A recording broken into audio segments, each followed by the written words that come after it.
Hello and welcome back to the channel. It's been a while. JJ here with another exciting edition of awesome audiobooks. So I know, guys, don't worry. For those of you that have seen me reading Hitler by Ian Kershaw, I will be doing that as well. But I recently got this new book and I thought we'd give it a read.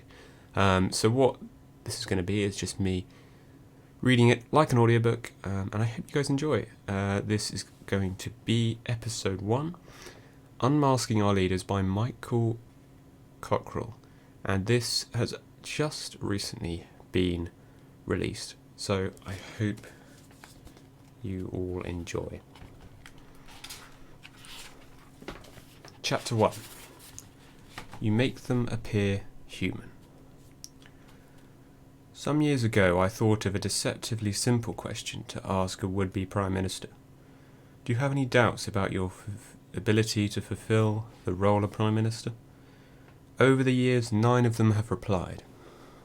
The first was Harold Wilson, the northern-born son of an industrial chemist. At the age of 48 he became the youngest Prime Minister of the 20th century up till then. I have no doubt it is a grueling job, said Wilson. The Prime Minister is finally responsible for all policy, but he can't know all the detail, and I'd be a fool if I tried. And I'd take good care that somebody in the cabinet did, and he can tell me when it's needed. Ted Heath was the bachelor Prime Minister who was the Tories' first working-class leader. He answered the question about whether he had any doubts with a 2-letter word: no. Labour's Jim Callaghan, who left school at 16 and is still the only man to have held all 4 great offices of state: Chancellor, Home Secretary, Foreign Secretary and PM, told me, I'm going to be very arrogant. I have no doubts at all about my capacity to be Prime Minister of this country, and I took it on with complete confidence. I put the question to Margaret Thatcher on the eve of her becoming Britain's first female Prime Minister. Well, I look at some of the other people who have held the job, and I really, she paused, of course you have doubts. Of course you have doubts, and you're tremendously aware of this responsibility, but I haven't just come to this out of the blue. In British politics, you don't just go from the bottom to the top. You climb your way up the ladder. John Major, the son of a circus performer who left school age 15 and took over from Margaret Thatcher, said, I didn't know whether I could do the job. I wasn't expecting it yet. But when you walk through the door of number 10 Downing Street, reality walks in with you. Tony Blair, not short of charisma and self-confidence, said, the one thing I am quite sure about is that I'd do the job to the best of my ability whilst people wanted me to do it. And I've got a feeling that if you have a strong idea of what you want to do and believe in pushing it through, then you are, in inverted commas, a dictator. And if you're not, then you are weak.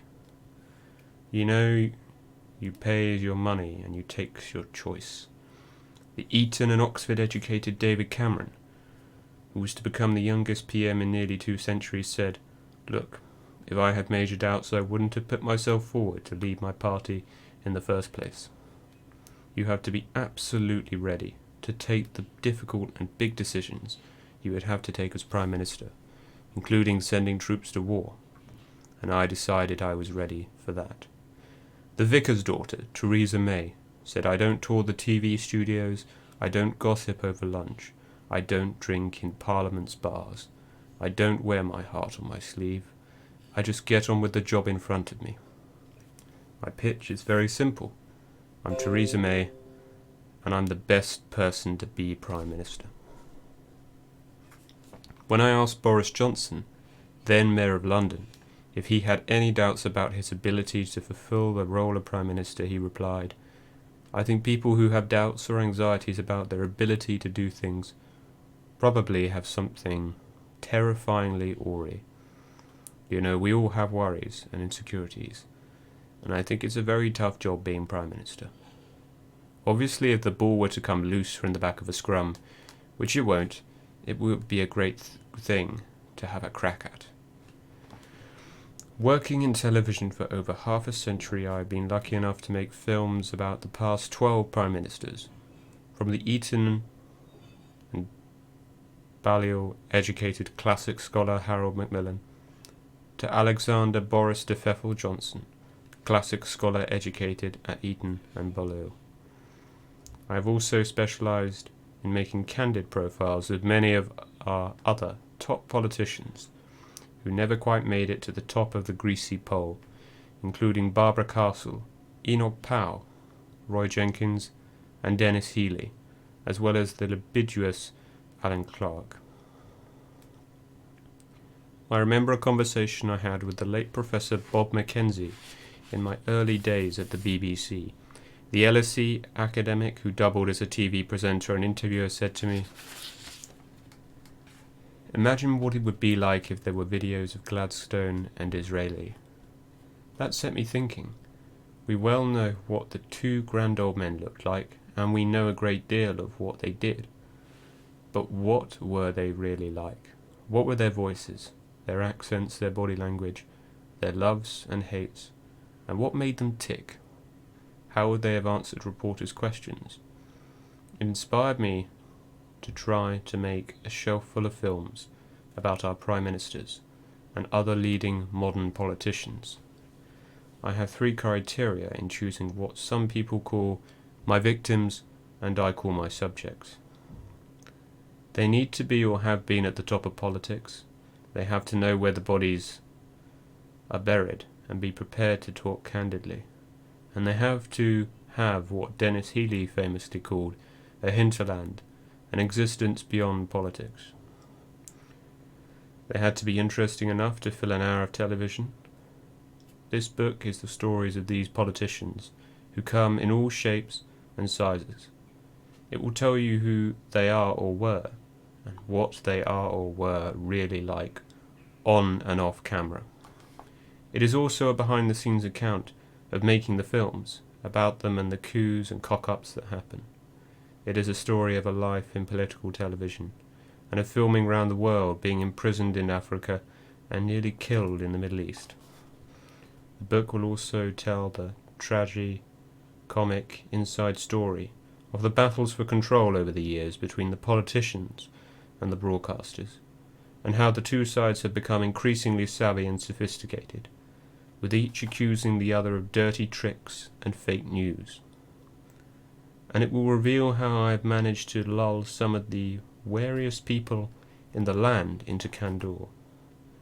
One of the techniques I have always used is to show politicians clips of their earlier lives and film their reactions as they watch themselves. It can be very revealing. Most politicians have strong views about television, but they rarely get the chance to watch it. I go to great lengths to find footage of them that they may well never have seen. It really opens them up.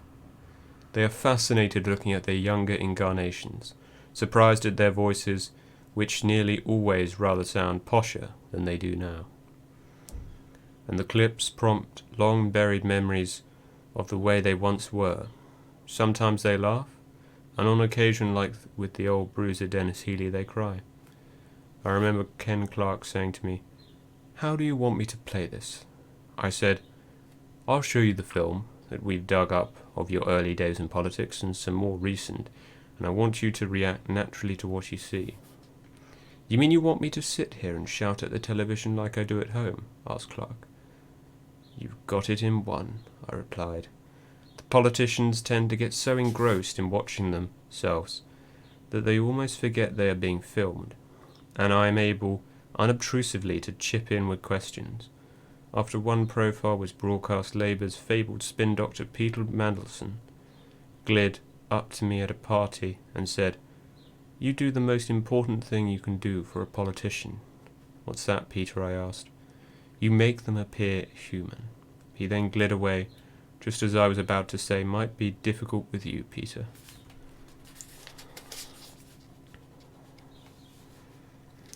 But the Prince of Darkness had dematerialized, leaving only the faintest whiff of sulphur. His, of course, was a spin doctor's take on my films. I don't make politicians appear human. I try to bring out their human side, which is often masked in conventional TV interviews featuring two men in suits drowning each other out. Chapter 2. The Road to Lime Grove. So how did it all start for me? I always wanted to work in television, and if I couldn't be a professional cricketer, and I have been fascinated by politics since I was a boy. My father, who became a professor, had worked in naval intelligence during the war. He learned Japanese and did a spell with the code breakers at Bletchley Park. My mother was a novelist who also wrote plays, one of which was censored by the Lord Chamberlain for being too risque. They were faithful Labour voters, and we would often discuss politics as I grew up. There was always lively discussion around the dining table with my three younger siblings and the various creative types who would come to dine. At Kilburn Grammar School in London, history was the subject I most enjoyed, though I was not keen on religious instruction, RI, as then called. But one day the RI teacher, who rejoiced in the name of Aubrey's Grace, came up with a lesson that fascinated me. It was about how the Gospels were written. From textual analysis it was clear 3 of the disciples had used the same single source called Q for quell, the German for source, but no one had ever seen Q, if indeed it existed. I found the whole subject of how history comes to be written riveting, the contents of the Bible not much so. I was also inspired by my history teacher, Dr. Walter Isaacson. A German Jewish refugee, he was a Renaissance man who knew everything and made history fascinating. I had set my sights on going to Oxford, and he asked what I planned to read. I said politics, philosophy, and economics. No, he said, you must do a real discipline like history. You can read PPE books in your spare time. I thought that was a rather idealistic notion, and managed to get a place at Oxford to read PPE. I went up to Corpus Christi College, after spending the summer at Heidelberg University studying what they called Germanistic, a crash course in German language, history, and culture. Apart from the fact I had a German girlfriend, I wanted to find out just 14 years after the war how the country had allowed itself to fall for the Nazis. I didn't succeed beyond noticing that German is a great language for commands, Achtung, verboten, Sieg Heil, yet its people didn't seem to understand the English concept of a queue. I arrived at Oxford on the day after the 1959 general election. I vividly recalled the Freshers' Fair. The Conservative Students' Association were exultantly chalking up the results of the Tory landslide as they came in. By contrast, the University Labour Club members were a picture of dejection. The first meeting they advertised was to be addressed by an Oxford City Labour councillor called Brian Walden, a subject that had been hurriedly changed from priorities for the new Labour government to Labour psychologically happier in opposition. I was delighted to be surrounded by a new world of politics. I joined all 3 of the party clubs, Conservative, Labour and Liberal. As they each promised enticing political speakers at their meetings, the victorious Prime Minister Harold Macmillan came up and gave a spell-binding speech at the Oxford Union. He talked very movingly of his contemporaries at Balliol, who all signed up when the First World War began. Macmillan was wounded 3 times in the war, once very badly in the Battle of the Somme, and he said that of the 28 of his Balliol contemporaries who went to the front line, only he and 1 other survived the war. When the war ended, he declined to go back to Balliol to complete his studies, feeling that Oxford would never be the same again. I was sent down by the Kaiser, was the way he put it when I saw him at the Union. Little did I know that within a decade I would be married to his granddaughter. The following week the star turn was the new elected Liberal MP, one Jeremy Thorpe. He was a former president of the Union and an oratorical throwback to the Edwardian age, a compelling mix of high politics, wicked wit and merciless mimicry. My college corpus had a majority of public school chaps, and we grammar boys were regarded as something of an anomaly. I remember particularly an extremely bright public school product of Winchester called Richard Gott. He told a story of going to dinner the previous year in the college hall, and there was a man wearing a garish blue sweater and no jacket. I was shocked, said Gott. I had never consciously met someone from grammar school. Did this fellow not realize, or innately understand, that wearing such attire in the hall was an extraordinarily inappropriate?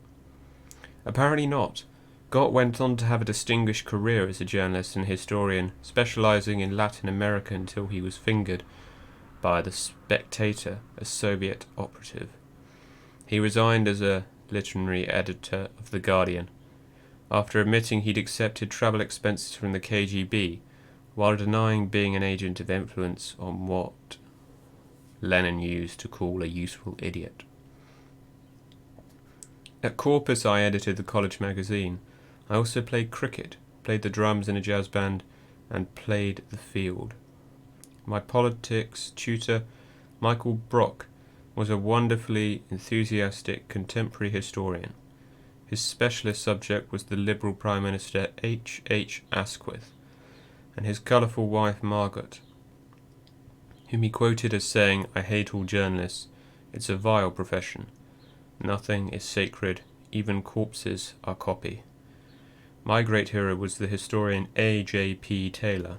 Although a don at Magdalen, he gave weekly lectures that were open to all students.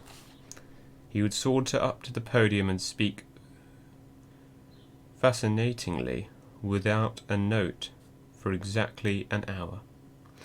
AJPT was a contrarian, always challenging the orthodox version.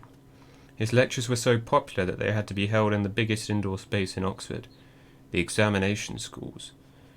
They would start at 9 sharp on the assumption that many students would be non-compos mentis and unable to rise at that early hour. When I was in my last year at university, my economics tutor asked, "What do you plan to do when you go down?" At the time I was a fan of James Dean, the moody Hollywood star of Rebel Without a Cause, who had been killed in a car crash 6 years earlier. I told my tutor I was not planning to do anything, because I would be dead by the time I was 24. "Cockerell, you disappoint me," he said. "I hoped you would have some interesting wasting disease." The tutor, Christopher Foster, went on to receive a knighthood as an advisor to successive governments. When I came down, I wrote to every TV and radio station, every newspaper and magazine applying for a job. All of them said no. I kept all the letters, remembering the story of the young Disraeli, who had been laughed off the stage in his Commons debut. "I will sit down now," said Dizzy, "but one day you will hear me. Pretentious? Qui moi? Qui moi?" The BBC even invented a new channel, and they had big newspaper ads saying, "If you have been rejected by the BBC, please apply to BBC Two, as we are looking for people who don't fit the usual mould." Clearly, I thought that's aimed at me, but once again I didn't even get an interview. It looked as if the Beeb and I were not destined for each other. At first I thought I could make my money on the horses, but I soon understood why horses don't bet on people. After months out of work, I at last found a job as an editorial assistant at a magazine for social democratic parties across the world, like the British and Australian Labour parties or the German SDP. My task was to produce a fortnightly digest of what the parties and their leaders were doing and saying. From an office above a greengrocer's in St John's Wood High Street near Lord's Cricket Ground, I would go through masses of newspapers that were sent daily from all over the world. I was looking for articles and speeches, translating some of them myself from French and German publications, and sending others likely-looking pieces in language I didn't know to local translators who lived among the sea of European immigrés in that part of London. I would sometimes get into hot water for including pieces questioning the British Labour Party's policy on immigration and whether Harold Wilson's sanctions on Rhodesia were tough enough after its unilateral declaration of independence. At annual conferences I met party leaders like Harold Wilson, Willy Brandt, François Mitterrand and Olof Palme. I was learning a great deal about how political leaders around the world operated, and I became fascinated by the politics of newly independent African countries. In 1966, I managed to get a 3-month trial contract to work as a radio producer with the BBC's African service. It broadcast on shortwave from Bush House in London to Africa. My boss was an inspirational figure called Dorothy Grenfell Williams. She was a wonderfully innovative program maker who believed life was meant to be fun. Though she insisted we all had to be scrupulously impartial, to be boring was a cardinal sin. Dorothy was always looking for mischief, and was constant in almost every way to the head of the African service. He was an old colonial type of South African origin called Elliot Watrous. Described as a reactionary by his sons, his first job at the colonial office was to write anti-communist propaganda for broadcaster Malaya. He saw me as a dangerous trot because of my previous job and my long hair, and he said I should be kept off the air because my voice didn't sound right. Happily, Dorothy thought differently.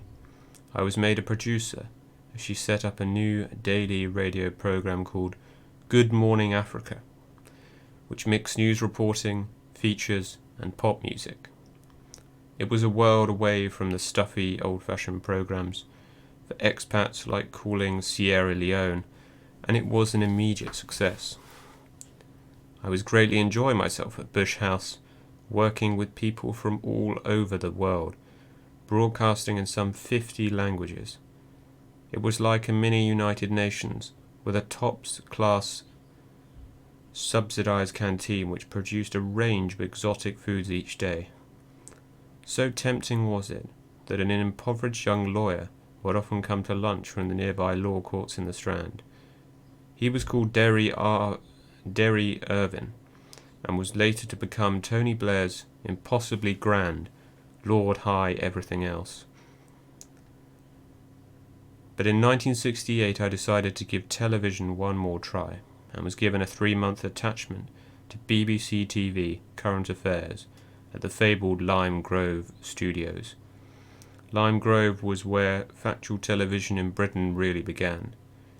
It was a coveted old film studio in West London's Shepherd Bush, which the BBC had bought from J. Arthur Rank in 1949. On arrival there I discovered a ramshackle building that resembled an East German detention centre, with a labyrinth of corridors and a series of black-painted exterior iron staircases. Lime Grove was where Panorama and many other great TV current affairs programs were born.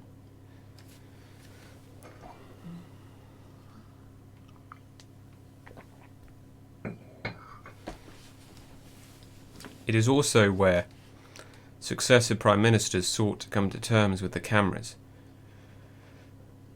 with varying degrees of success and pain. The studios had also witnessed many a bloody battle between politicians and broadcasters, though I couldn't know it all at the time. Some future battles would involve programs I was to make.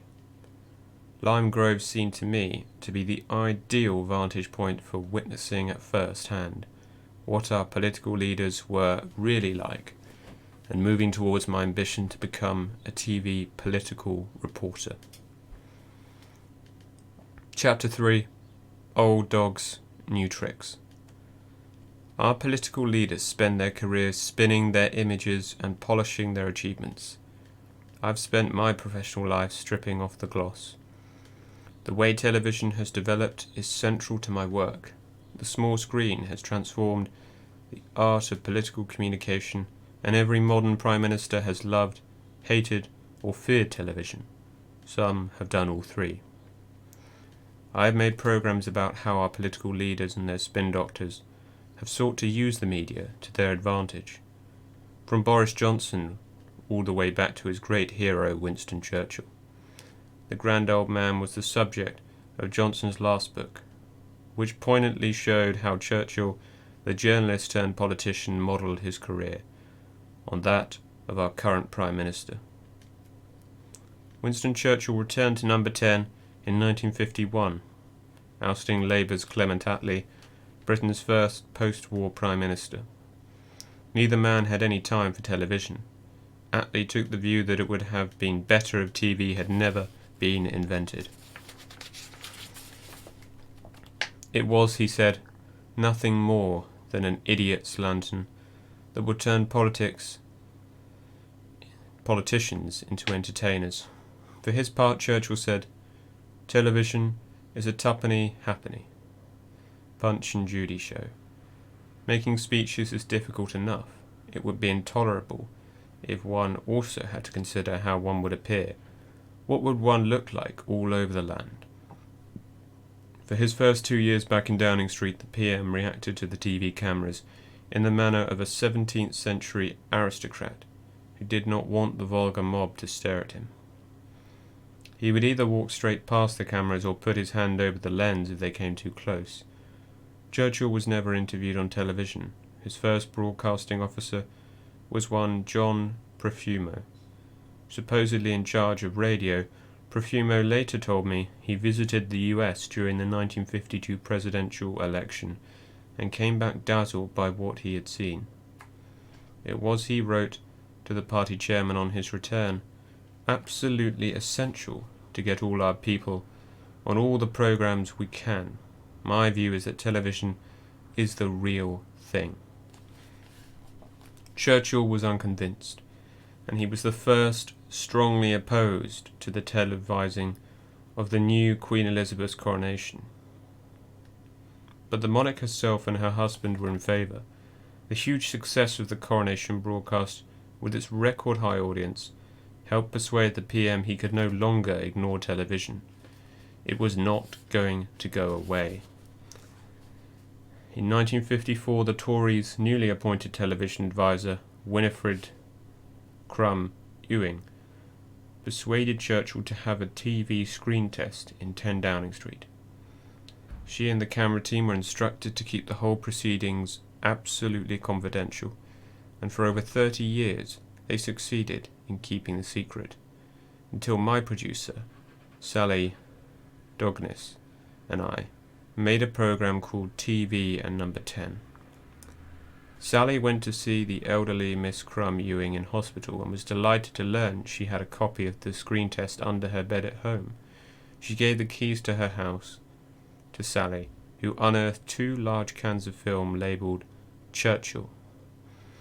When we managed to find a machine that would play the near obsolete format, we feared the worst while hoping for the best.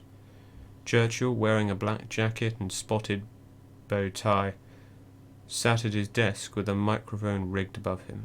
He growled, "I've come here not to talk to you, and certainly not to spread the tale all over the place, but just to enable me to see what are the conditions under which this thing they call TV is going to make its way in the world." Churchill's contempt comes over strongly. He makes this thing they call TV sound like a communicable sexual disease. "I'm sorry to have to descend to this level," the PM continued, "but we all have to keep pace with modern improvements, and therefore I have consented to come and have this exhibition made, which is for one person only to judge, what is to be done with this. And I am that person. Here Churchill spreads his arms out wide. There is no other in this business. He then read out an extract from one of his speeches and ended by reciting a poem, which he had learned 40 years earlier from Punch. Beside the water in St. James's Park, I stretched myself to rest by this old tree, but can't for all the cackle, squeak, and squawk of these ere ducks, and such like blooming poultry. These fowls have naught to do but fill themselves with buns, thrown to them by blooming nuns. Sally and I were thrilled by the unseen screen test. Miss Crumb Ewing told us she had laid on a special showing at the film for the Prime Minister at his country home. Churchill hated it, saying, "I should never have appeared on television." It may be he was taken aback by his octogenarian looks. In fact, he comes over very powerfully in the film. His bulldog face matches the shape of the television screen. His voice is resonant and his eyes sparkle. But the Prime Minister ordered Miss Crumb Ewing to destroy the offending screen test. To her credit, Miss Crumb Ewing felt the film was a historic document and defied the PM's orders. Television was not for him, said Churchill, who stuck to his belief that it had no part to play in the coverage of politics. Surprisingly, his view was shared at Alexandria Palace, where BBC television news started. There was no political editor, but E.R. Teddy Thompson was parliamentary correspondent. The BBC hierarchy thought the word political was itself too political, and it wanted to be above politics. How things have changed. These days the Prime Minister and leading politicians are all over the bulletins, and BBC Westminster at Millbank, where I worked for so many years, is a huge processing plant for political news. But 70 years ago, both Number 10 and television broadcasters were feeling their way in the gloom. Churchill was succeeded by Anthony Eden, whose problem was not so much that he thought he was terrific on TV, but that he saw television as essentially a kind of megaphone for the government. He sought to use TV to promote his controversial Suez invasion, but his press secretary William Clark told me that Eden claimed those communists at the BBC were trying to bring him down, and they would purposely shine the studio lights in his eyes during a broadcast, so Eden couldn't read his script. The PM had a blazing row with the BBC and ordered Clark to find ways of taking over the corporation. It didn't happen. After less than 2 years as Prime Minister, Eden was forced to resign and make way for an older man. Harold Macmillan had first appeared on television in 1953, making a Conservative Party political broadcast as Housing Minister. It took the form of a completely rehearsed interview of Macmillan with his questioner, the Tory MP Bill Deeds. They spent 8 hours rehearsing in the Lime Grove studio until they were word perfect. Before the broadcast went out live, Deeds told me the producers said we should have a rest, so we went downstairs to the basement in Lime Grove and we were put into a couple of bunks just to sleep under a blanket for half an hour. And Macmillan muttered in the dark, "This reminds me very much of the trenches. It's like the night before you go over the top." Quite an analogy from a war-wounded veteran of the Somme. When Macmillan saw a tele-recording of the broadcast, he told a BBC producer, "I don't think I look very good on that thing, and I don't want to have any more to do with it." But once, in Number 10, everything changed. Macmillan told me that on the night he became Prime Minister, he took his chief whip Ted Heath out for a celebratory dinner at the Turf, an exclusive gentlemen's club in St. James's. Unhappily, the news was obtained by some source, said Macmillan, and as we came out, our way was barred by the usual paraphernalia of press and television, to which I had not yet become accustomed. I thought my guest and I were entitled to a bottle of champagne and some game pie, but the food and drink, and above all the place, were seized upon with avidity as the symbols of a new reactionary regime. It was a graphic reminder that from now on the Prime Minister would always be on a parade, and would have to come to terms with a media that he neither liked nor trusted. Coming into television studio is like entering a 20th century torture chamber, said Macmillan. Television has introduced a new dimension into politics, and some of us don't quite know what to make of it, but we old dogs have to learn new tricks. He told me that when he first saw himself on television, I presented the appearance of a corpse looking out of a window, and he talked about the difficulties he had when he first went into the TV studio to make a broadcast direct to camera. People of my age were brought up on the hustings, where something comes back to you from the audience all the time. Now with television, it's like playing lawn tennis and there isn't anybody to hit the ball back from the other side of the net. Nothing comes back. It took me a long time to learn. I think I got a bit better at it. I remember being told there will be 12 million people watching tonight. And I said to myself, no, 2 or 3 people. You are talking to 2 people. It's a conversation, not a speech. Much of his early experience of appearing on camera was conducted at Heathrow Airport, against a backdrop of multi-patterned curtains. It had become the major gateway through which politicians from the PM downwards came and went. Television and jet aeroplanes have made the life of a modern Prime Minister almost impossible. Macmillan half-jokingly complained in one speech, because it is in airports that television chooses to lurk. You go by sea, you go by road, you go by rail, nobody bothers you very much. But if you go by air, there it is, that hot, pitiless, probing eye. After 14 hours of travel, you get off the aeroplane wanting only a shave and a bath. Oh no, you are cornered. The lights in your eyes, the camera whizzing. You put up your hand to shade your eyes, and the next day, there you are in the Daily Clarion, looking weary, old, worried, under a caption that implies you are past it. Before Macmillan, no one had heard of a prime ministerial image. He was the first to try and project one, with the help of prototype spin doctors. He had become Prime Minister with trousers that disgraced his tailor, an unkempt moustache, and his teeth in disarray. Within months he was wearing a spruce new suit. The moustache had been trimmed, and the apologetic toothy smile had gone. The end product was an assiduously cultivated TV image of a world statesman, effortlessly in control, and reading Trollope in the evenings. The great cartoonist Vicky hoped to ridicule Macmillan by depicting him as a supermac flying through the air.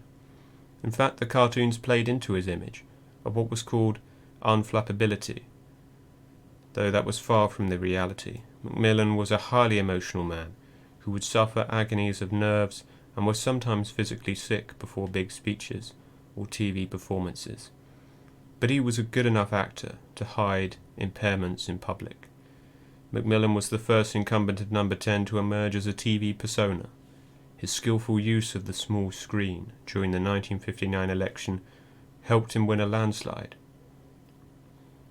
But he was also the first Prime Minister to discover the fragility of a television image. After losing a series of by-elections and fearing a plot against him, Macmillan panicked and sacked a third of his cabinet, including his Chancellor, in the night of the long knives.